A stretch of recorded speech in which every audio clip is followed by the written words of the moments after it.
Welcome back to Men. We've just gotten started, and today we have our two special guests. As always, we have our three musketeers who are no strangers to most people. But we have one special guest, because Frank, I'm going to get to you. Even though I've already mentioned your name, I'll get back to you. But you are our main guest. We've got John. John, you're a new addition to the set. Welcome to Men. Thanks for having me. We need to have a lot of insight from you from the American side, because you are American. I'll do what I can. So we'll be more than glad to hear what you have to say from your perspective. Now, our main guest, Frank, you're no stranger to TV. You've been on TV for like the longest time. Yes. But today we are discussing single fatherhood. It's a very, very, for lack of a better term, touchy topic to a lot of people. Yes. Because we've got a lot of single fathers who are not taking up the responsibility of being single fathers, as is the norm. A lot of people get children, and when they're left as a single parent, in this case a single father, they take their children to their parents, rather to the children's grandparents. You are different. You've got a 16-year-old daughter, and I must commend you for that. What has made you stick in there and just be a single father and raise your child? Personally, I believe that my first assignment on this planet is my daughter. Yeah. She's my number one on the list, and she ends on my list. So in every decision that I make, she comes first. And personally, I believe it's not a mere paying school fees for children makes you a better parent. True. What makes you a good parent is the follow-up you do. For example, if you're living in Europe and you do send school fees via Western Union or MoneyGram, that doesn't qualify you to be a good parent. What qualifies you to be a good parent is to go to those schools where your children go to, mingle with teachers, mingle with the administrators, and know. Because studies have shown that parents that really follow up their children at school, those kids excel most. Yeah, that's true. So that's me. And I've raised one of the beautiful young girls you can never hope to meet.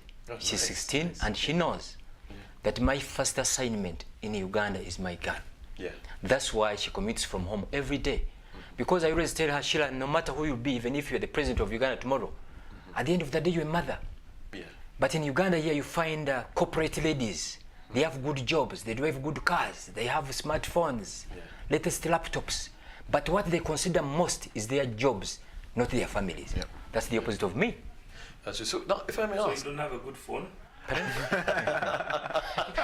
have a good phone, but personally, the phone comes last on things that I do.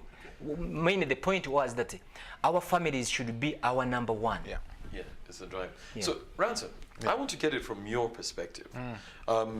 Being a married man and also a father, do you believe that men can mother? I think men can father. Look, listen, I think there can never really be a substitute for a nuclear family. In a situation where there is a single parent, you do the best that you can.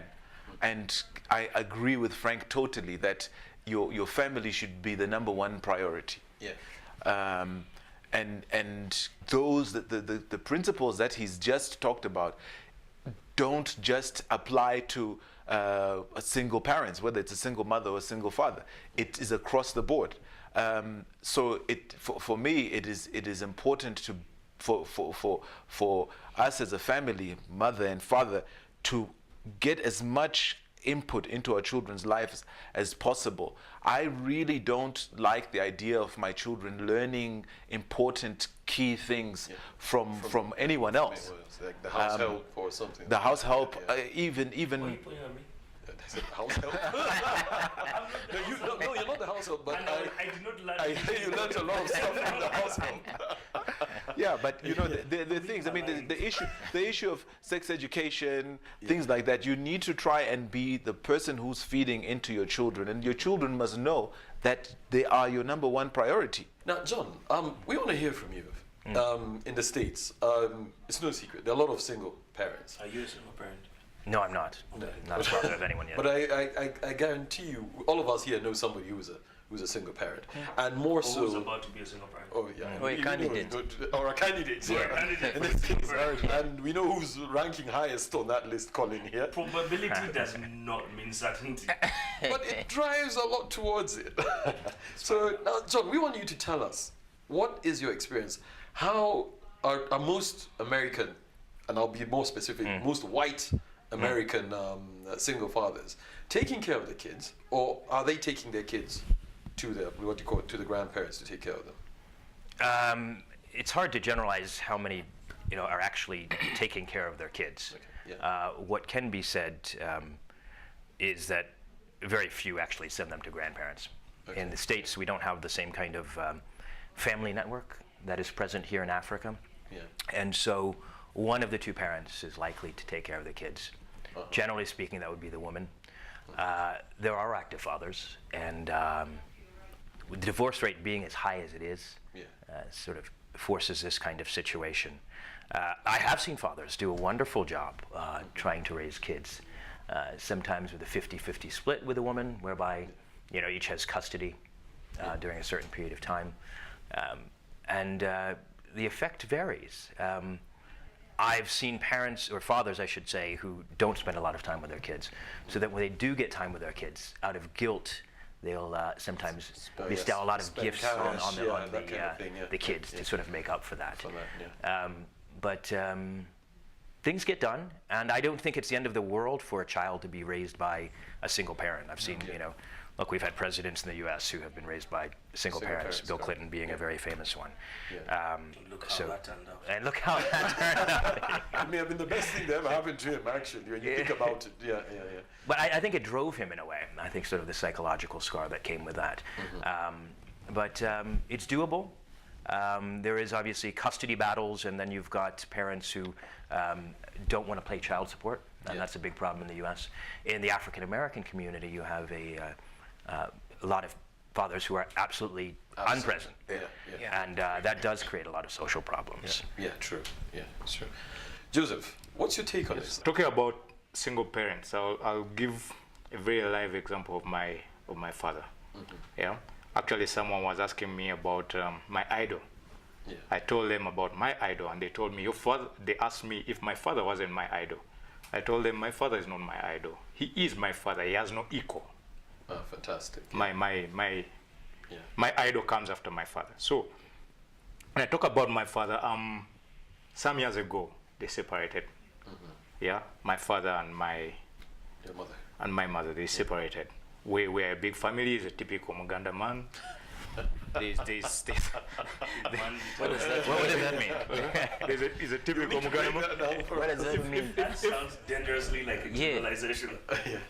He made it a point that every child of his was brought to the family.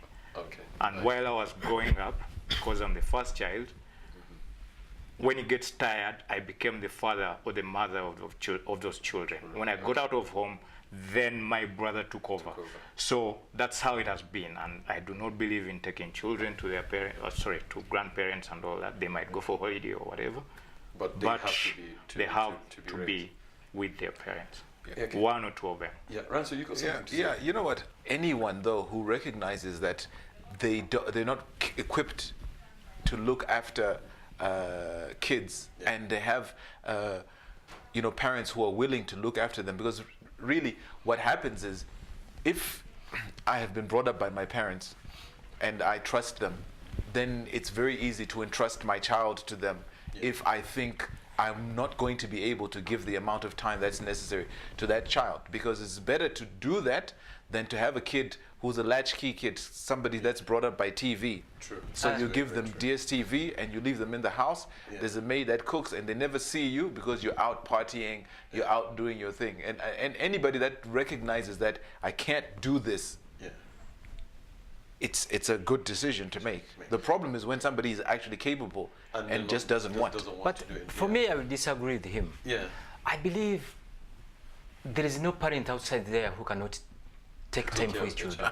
Personally, I don't believe in delegating. Martin Luther King said, when you dodge your responsibilities, you won't dodge the consequences. You get me? Meaning you will dodge the responsibilities of taking care of your children. But when they're above 18, you are going to pay price for that. But Colin, you have something to say about that? People should find it hard to take their children to their parents because of the pride issues that are involved, because of the maturity issues that are involved there.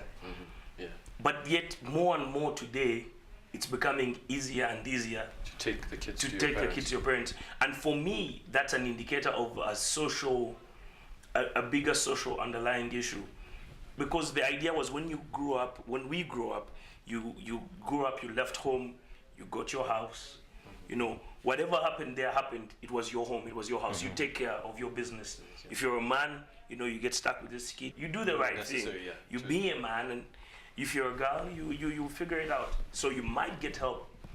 But the idea of just taking your responsibility and leaving it somewhere is Peter, just before John you've been itching to say something. No, I was just going to say, I think that what Frank is saying makes great in theory. I think, though, that modern day social conditions sometimes don't allow for it.